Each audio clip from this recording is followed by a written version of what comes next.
Hound of the Baskervilles by Sir Arthur Conan Doyle. Retold by Stephen Colborne. Mr. Sherlock Holmes.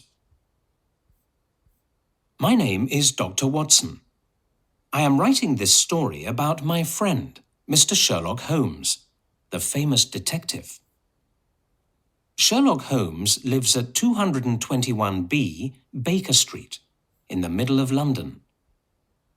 My story begins in Baker Street one morning in 1889, when a man knocked on the door.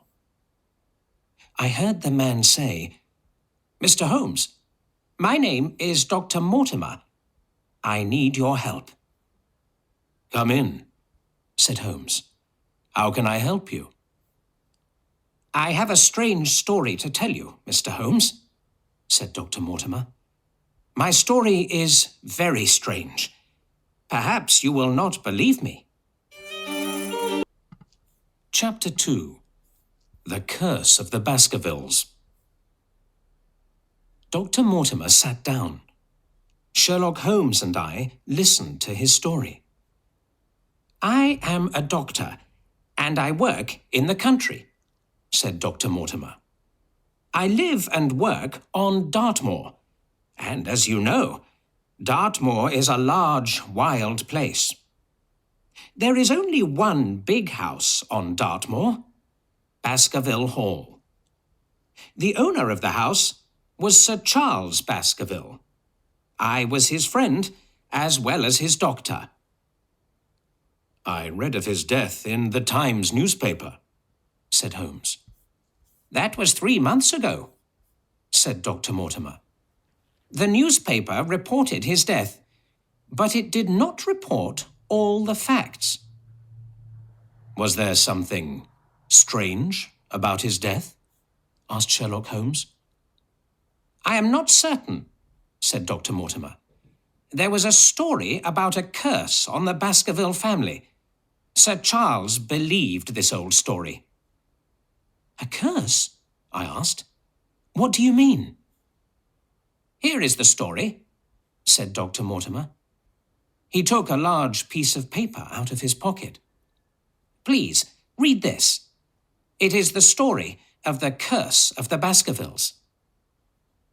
Holmes took the paper and read it. "It is called The Hound of the Baskervilles," he said. He showed me the paper. This is what it said.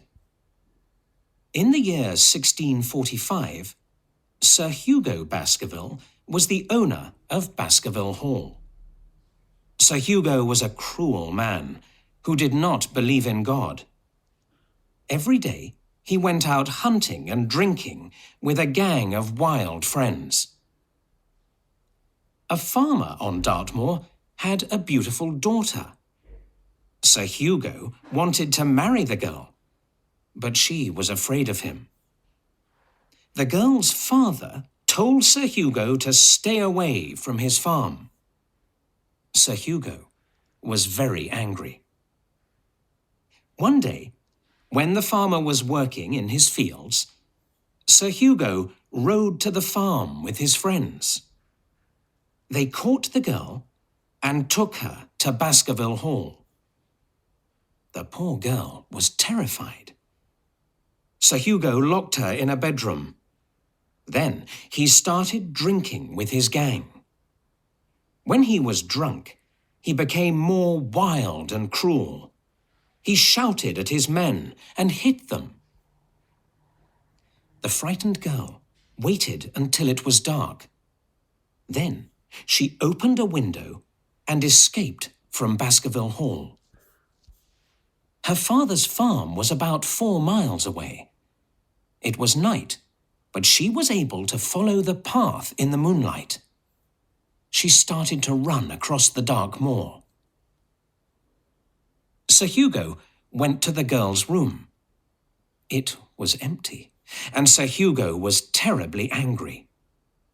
He ran to his men and jumped onto the table where they were drinking. He kicked the plates and glasses off the table. "Fetch the horses!" he shouted.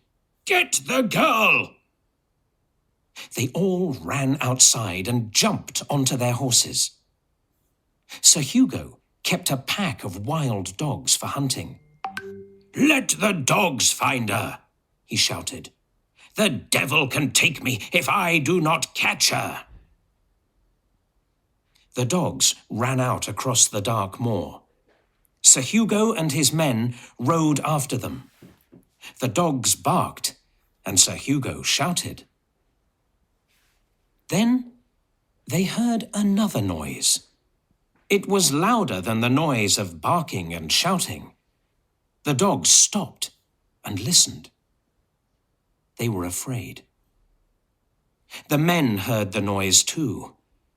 It was a loud and deep howling sound. The sound of a huge dog howling at the moon. The men stopped their horses, but Sir Hugo rode on. He wanted to catch the girl. Sir Hugo did not catch the girl. Suddenly his horse stopped and threw him to the ground. The horse ran away in terror. In the moonlight, the men saw a strange black animal.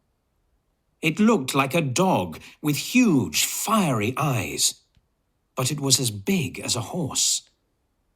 All the men became very frightened. The huge black dog jumped on Sir Hugo Baskerville and killed him. The other men ran away into the night, and Sir Hugo was never seen again. Since that time, many of the sons of the Baskerville family have died while they were young. Many of them have died strangely. This is the curse of the Baskervilles. The black dog, the Hound of the Baskervilles, still walks on the moor at night. Well, Mr. Holmes, what do you think of this story? Asked Dr. Mortimer.